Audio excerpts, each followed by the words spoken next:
Saudara-saudara, kemudian saya akan sampaikan tentang sajadah, souvenir sajadah. Souvenir sajadah sampai dengan Ahad ini sudah terdistribusi 38.640. Tinggal 12.000 lagi atau kurang lebih 12.000 lagi. Kemudian semua tadi sudah didepositokan untuk dijadikan back to back sebanyak 47 miliar. Sudah banyak deposito kita dan back to back kita. Back to back ini akan berakhir pada awal-awal tahun 24. Sekarang tahun 21, 22, 23, 24. Ya, digabung dengan bulan ini masih 3 tahun. Artinya apa itu back to back? Back to back itu semua dana yang kita punya itu kita simpan. Kita simpan dalam bentuk deposito. Kemudian deposito ini kita taruh di bank, tidak kita pegang.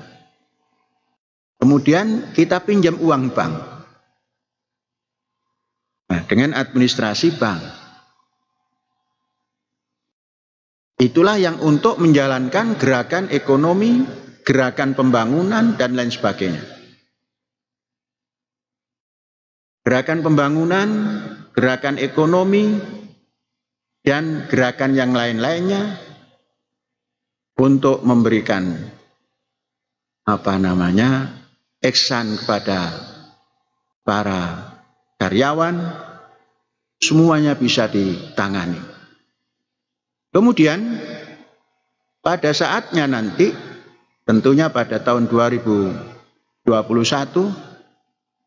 semua daripada back to back itu berhenti dan semua deposito itu dibuka, maka apa yang kita gunakan sekarang itu masih tersimpan kembali. Kita tinggal nunggu nanti berapa semuanya, dan kalau sudah ada semuanya kita back to back-kan lagi. Artinya uang kita ini kita jaminkan lagi. Itu salah satu cara kita untuk menciptakan dana abadi.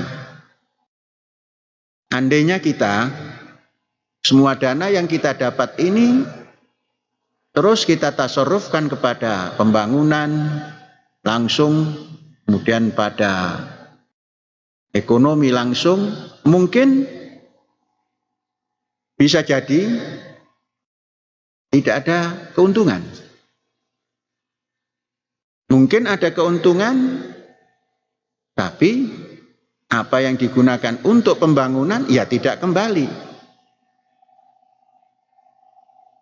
Tapi kalau sudah kita back to back kan seperti ini, kita terus membangun, tapi kita di ujung tahun yang ditetapkan, sekarang back to back kita ini temponya hanya 3 tahun, kalau dulu 5 tahun, sekarang 3 tahun. Maka di tahun 24 nanti kita laporkan lagi, kita punya dana abadi itu berapa. Nah nanti kita berunding lagi, kita back to back kan atau bagaimana, itu tentunya dimusyawarahkan. Ini namanya ekonomi Pancasila, yang rujukannya adalah musyawarah.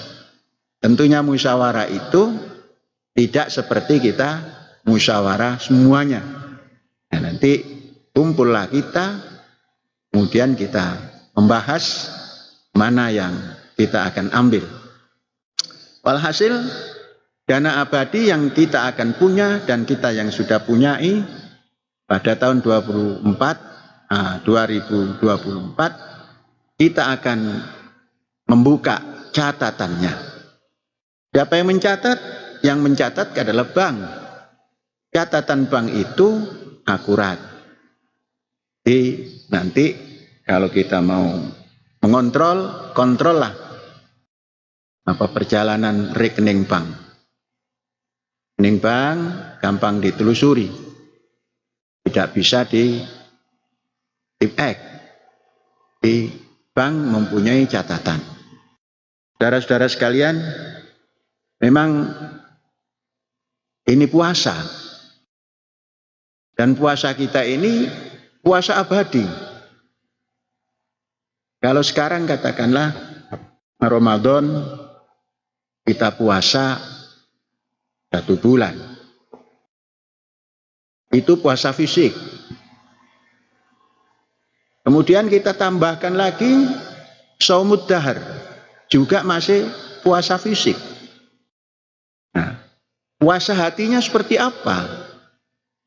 Puasa hati kita adalah kita terus menahan.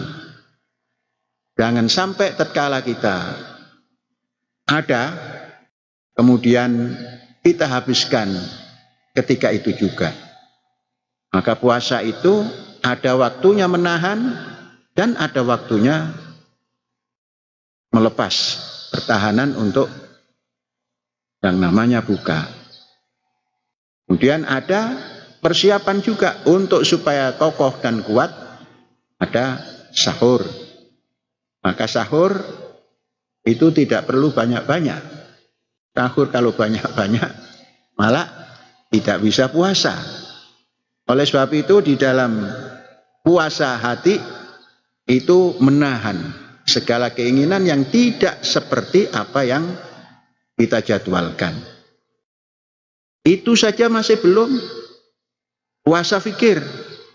Pikir kita ini harus diarahkan kepada apa yang sedang kita niatkan untuk dicapai. Jangan sampai lengah. Pikir harus diarahkan ke sana. Apa yang akan kita capai? Sehingga tidak terjadi hari ini dipikir, besok lupa. Jangan. Saudara, kita masih perlu terus puasa. Coba tengok apa yang di tempat yang kita tinggal ini. Bahkan masjid. Ini masih perlu banyak sekali kita pikirkan. Dan kemudian puasa ruh. Ruh ini jangan terganggu oleh apapun. Dalam setiap perjalanan itu ada saja yang menghalang-halangi. Jangan pernah menganggap orang yang tadinya baik itu akan tetap menjadi baik. Maka roh kita harus disiapkan. Tatkala kita menghadapi orang yang tadinya baik menjadi kok seperti tidak baik, masih baru seperti. Kalau kita puasa roh, kita tidak akan terpancing.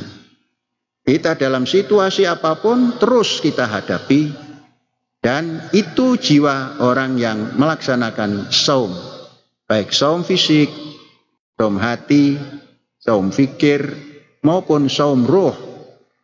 Nah, saudara-saudara, ini sebagai informasi tadi, bagaimana kita untuk mencapai menuju dana abadi tadi. Mengapa seperti itu? Kenapa kita harus punya dana abadi? Ingat, kita ini swasta. Swasta itu harus punya kemampuan lebih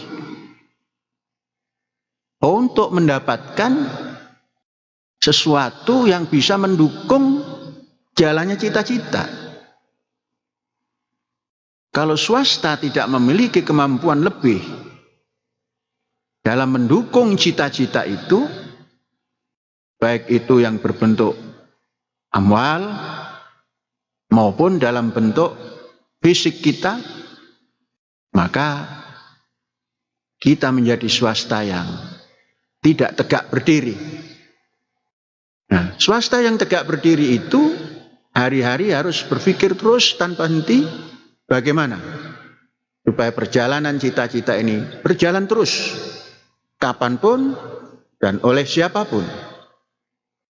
Nah, ini menyadari diri.